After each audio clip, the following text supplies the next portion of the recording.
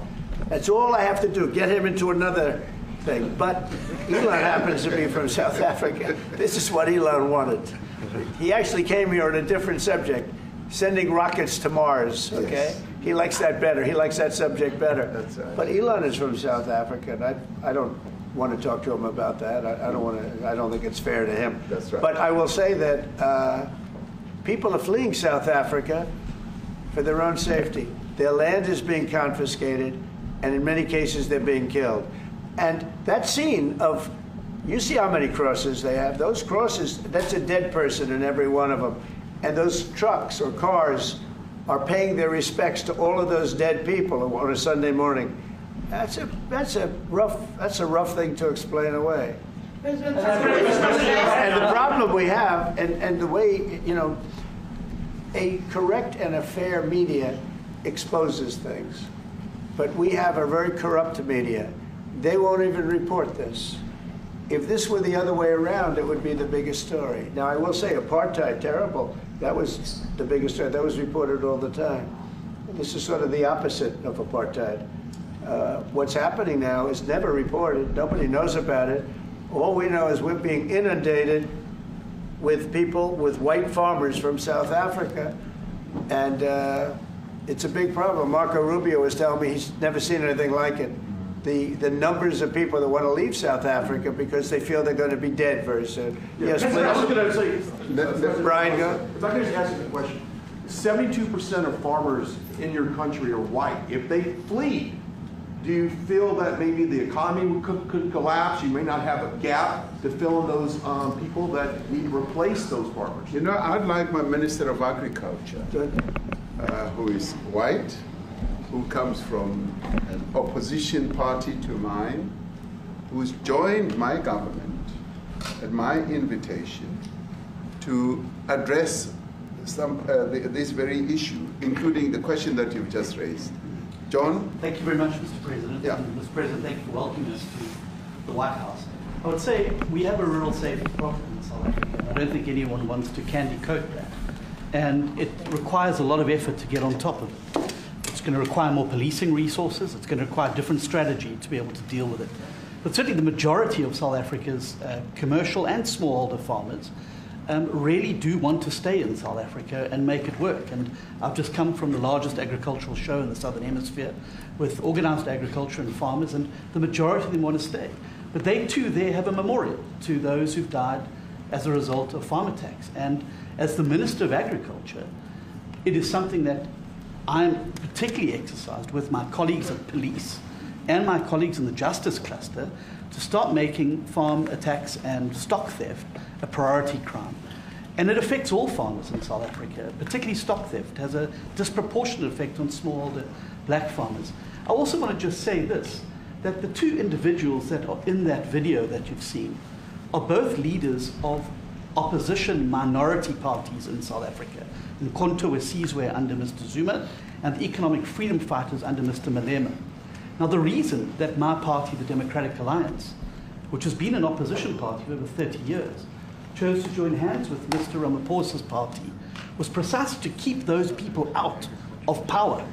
We cannot have those people sitting in the union buildings making decisions. And that is why after 30 years of us exchanging barbs across the floor in Parliament and trying to get one over on each other, we've decided to join hands precisely to keep that lot out of government. Because the day they get in to the doors of the union buildings in South Africa or control of our Parliament, that's what you're going to see. And that is why this government, working together, needs the support of our allies around the world so that we can strengthen our hand, grow our economy, and shut the door forever on that rabble getting through the doors of the union bodies, because then South Africa's future would be... So you denounced that type of language in the video that you saw? Oh yes, we've always done so. As government, as my own party, we are completely opposed to that.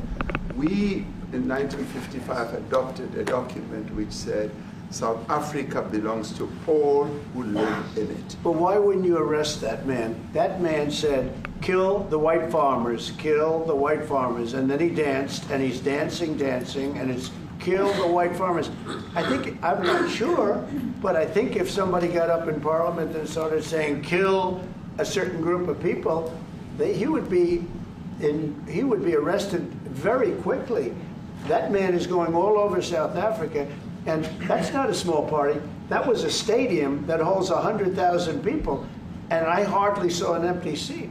That's a lot of people. That's a lot of representation. And those crosses, we have dead white people, dead white farmers, mostly. And you take a look at Australia. They're being inundated, and we're being inundated with people that want to get out. And their farm is valueless.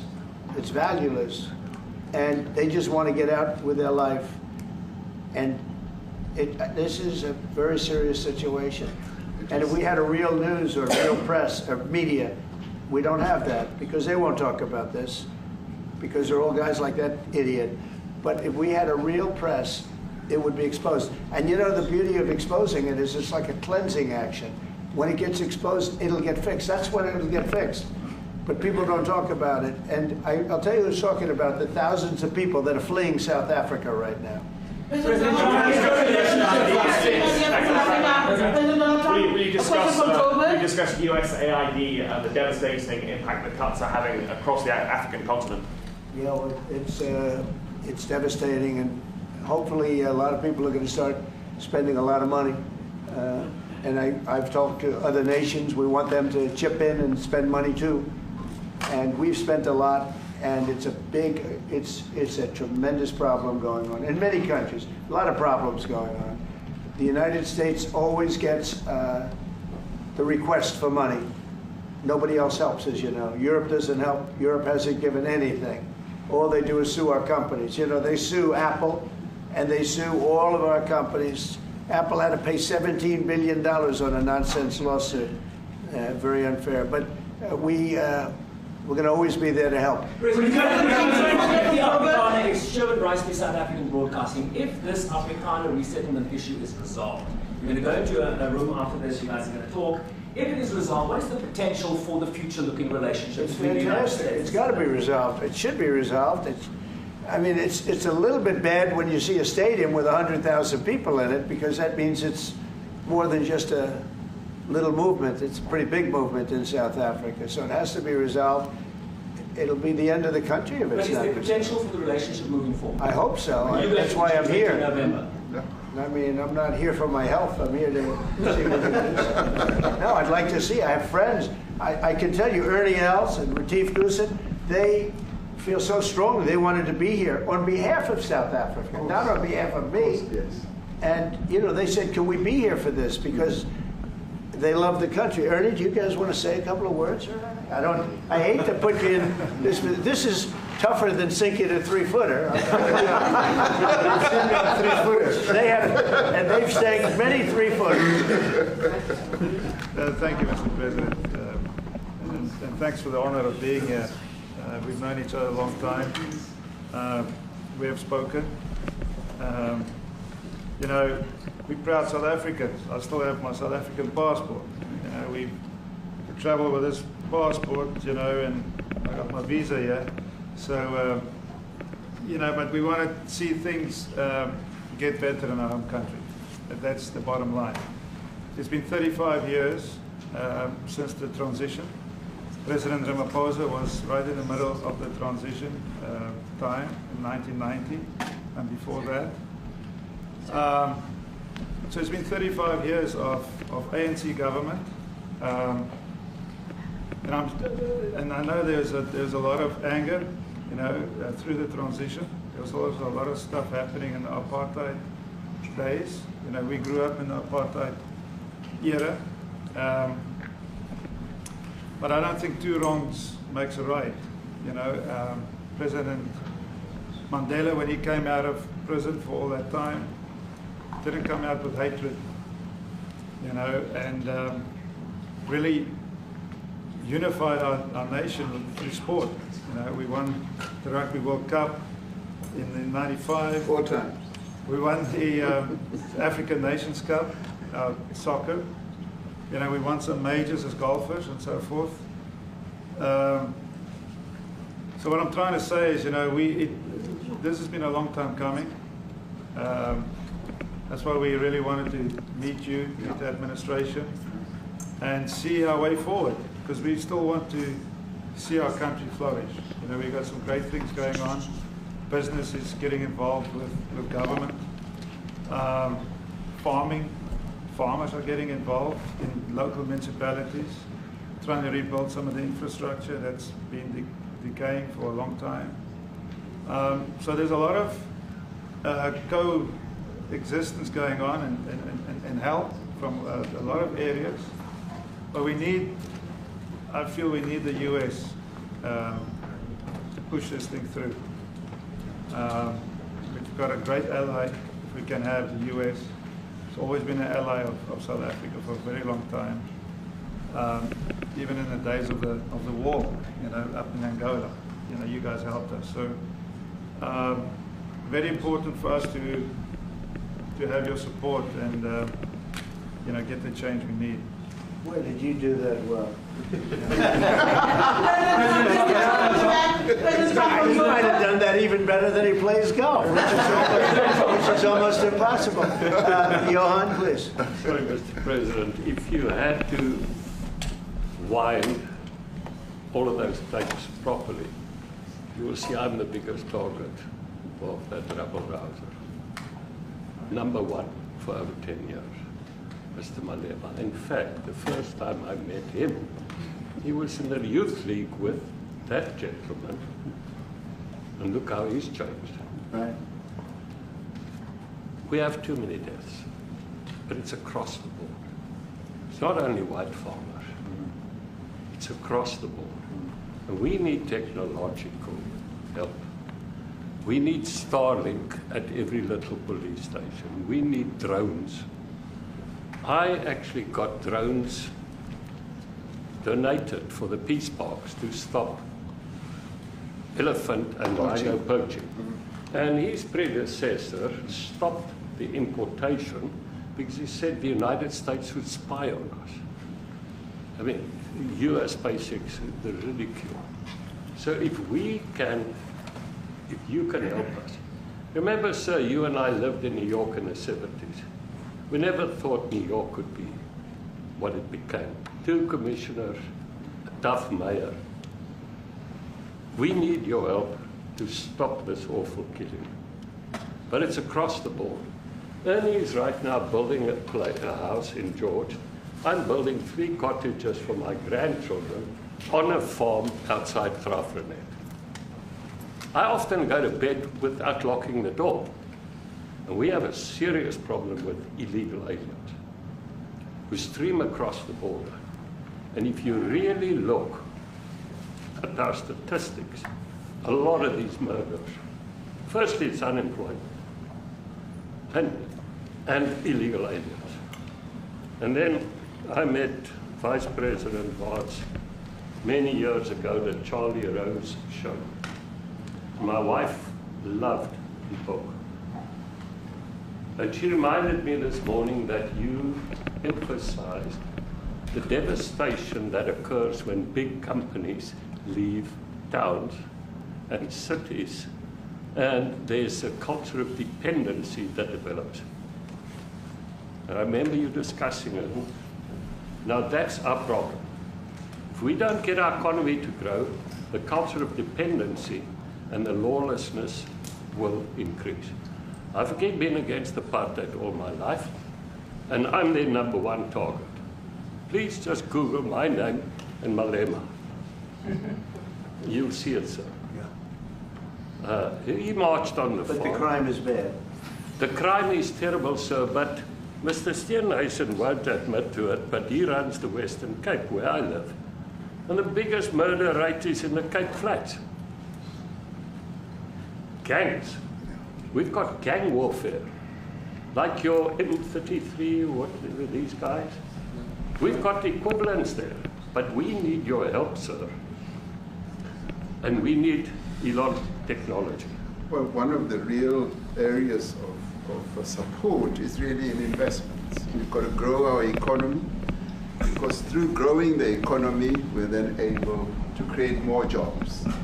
Because crime really thrives where there is inequality and unemployment. And that is one of the reasons that has brought us here, to improve our investment relations, our trade relations, so that we can preserve the number of jobs that your companies have created in South Africa. By virtue of what we export to you, we are able to create up to 500,000 jobs in the auto industry, in the agricultural industry, and a number of other industries, mining, where we export things to you. And we also know that as South African companies invest here, you are also able to create jobs. So it's a mutually beneficial relationship. So our main real reason for being here is to foster trade and investment, so that we are able to grow our economy with your support, and so that we are also able to address all these societal problems, because criminality thrives when people are unemployed, when they have no other hope to eke out a living. So that is what we need to resolve. And your support, your partnership with us is what is really going to give us a strong capability to move forward. Retief, do you have, excuse me, do you have anything to say? I mean, I don't want to leave you out. You know, the guy won 3 or 4 majors. 3 or 4? No, only 2. 2. That's a lot. By the way, 2's a lot. A lot of tournaments you won too. You have anything to say? Yeah, thank you, Mr. President. President Ramaphosa. I grew up in an area in South Africa that is a farmland area, Polokwane. Yep. And there is some issues up there. Obviously, my dad was a property developer as well as a part-time farmer. And yeah, some of these buddy farmers got killed. The farm is still going. My brothers run it, but it's a constant battle with farms they're trying to burn the farms down. to chase you away. So it is a concern to try and make a living as a farmer, and at the end of the day, you know, without farmers, there's no food on the plate. So we need the farmers to produce the food. Farming, right? He wouldn't do it. He wouldn't even want to do what you're doing, right? They love farming. They don't want to leave. But it's a struggle. Yeah, and you know, food and fresh water is the most important thing in life. You know, without those two things, you can't survive. How is the water there? The water's great, obviously. All the water comes out of the borehole, out of ground for us down there. But yeah, it is a battle to get the water out sometimes when all the equipment gets stolen all the time that you're trying to get the water out. So does your family and your brother, do they feel safe on the farm? They live behind electric fences, you know, try and be at night safe. But it is constant whenever you leave that something could happen. And there's nowhere to live. You know, both of them has been attacked in their houses. My mom's been attacked in her house when she was 80. So it is difficult. But you know, the guys live a great life despite everything going on. Something. President Trump, I brought along the president of the largest trade union in our country, Ziggy Solosi, because she leads many, many workers, more than 1 million, 2 million workers, and maybe we should give her a chance to say something because she's come all the way to join us. Thank you very much, Mr. President Trump, for having us, and President, for extending the invitation to us as organized labor. And I must say that we are here to support the initiative that has been made by our government with business, of course, as organized labor. We've been coming to Washington on the AGOA trade relations in the previous regime. And I think at the center of it all, for me, it is exactly what Mr. Rupert has said, the importance of us growing the economy. We have always emphasized when we were here and kept on coming and negotiating on AGOA that the 600 US companies that are based in South Africa, as you said, President Ramaphosa, 500,000 jobs will be wiped out. We need more foreign direct investment in our country. We are not just talking about those that will lose employment, but we are talking about over 40% of people that are unemployed, that have no hope of ever finding a job. And we think that, correctly, as they have said, that we need to deal with the issue of porous borders in our country, so that everyone that comes in is documented. We also need to, and I would have thought that the minister would address the issue of land expropriation and how the policy works in South Africa. Recently, President, as you were preparing to come here on the news, in, I think it was KwaZulu-Natal, there was a handover of farms. And white farmers were saying, we are donating the land, but also there's a willing buyer, willing seller in South Africa. So there is no expropriation without compensation. But it is a willing buyer, willing seller. And that white farmer was even saying, President, that the government is even paying more in buying the land than what the land is worth of. And I think those are the realities, President, that we must say that we need to address, of course, but also the importance of agriculture linked to AGOA. People rely on it, and I think, as Retief have said, for survival and living. But lastly, for me, President, is also the issue of the crime statistics. There is no doubt about it that we are a violent nation, you know, for a number of reasons, and we're not condoning anything. But also, if you go into the rural areas where black majority are, you would see women, elderly, being raped, being killed, being murdered. And these are black elderly women that would be found throat slits, raped multiple times, and all of that. And the problem in South Africa, it is not necessarily about race, but it is about crime. And we think that we are here to say, how do we, both nations, work together to reset, to really talk about investment, but also help us in how we can have the technology and everything that is needed, President, to really address the levels of crime that we have in our country. Thank you very much. Thank you very much. President Trump. Genocide is a very strong word. I'm wondering if you've made up your mind as to whether you believe genocide is occurring in South Africa, or you still have doubts, and if you have made up your mind, why invite President Ramaphosa here today? Well, I haven't made up my mind. I hate to see it from the standpoint of South Africa, but also, you know, I'm trying to save lives. I'm working with Russia and Ukraine. I don't have to do that. It's not our war. It was started by other people. It was helped along by our past administration. It would have never happened if I were president, but I'm trying to save lives, no matter where. Rwanda, I have nothing to do with Rwanda and the Congo, but I felt I had a very talented person in this administration, and I sent him there, and he did an unbelievable job, I think. I mean, we're going to find out, but he's done the hardest part of the job. It should happen. If I can save lives, I want to save the lives. If it's in Africa, that's great. If it's in Europe, if it's wherever it may be.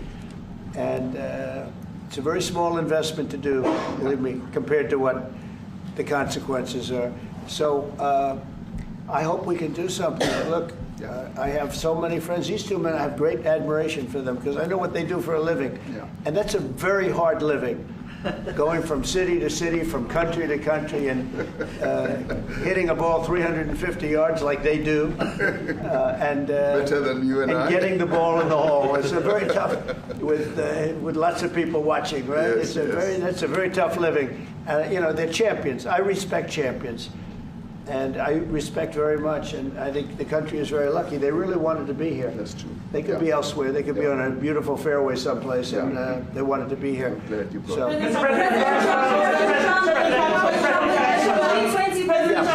My name is Yanda Mobile from Newsroom Africa in South Africa. Good. How important is it for the United States to be at our G20 summit in November, given the relationship between our two countries? You've just heard what has been said to you just now. Are you coming, and are you preparing to come? So without the United States, the G20, just like the G7, used to be the G8, but brilliantly they threw Russia out. It would have been a lot better if Russia was in. You know, a lot of people would say, oh, that's not it. Because if Russia was in, you probably wouldn't have this war. And if you had a different president, you wouldn't have the war either. But we have a G7. It's important that the United States is at both of them. I think without the United States, it's I really believe it's not very important. It's not the same meaning. As I said to President Trump, the U.S. really originated the G20. And it's important that the United States continues to play a key role in the G20. And we are privileged to be the president of the G20, but we are even overjoyed that we are going to hand over to the United States, who are the originators. And for that reason, I expect the United States to continue playing the leadership role in the G20 together with other countries. And I've said when I initially spoke to President Trump on the phone, I want him to come to South Africa for a state visit, and I also want him to come and participate in the G20. And I want to gladly hand over to President Trump to take the leadership of the G20 forward in November. Thank you very much. Thank you very much. Thank you. What is it going to take to convince you? They don't want to leave. They like you so much. How much do you need?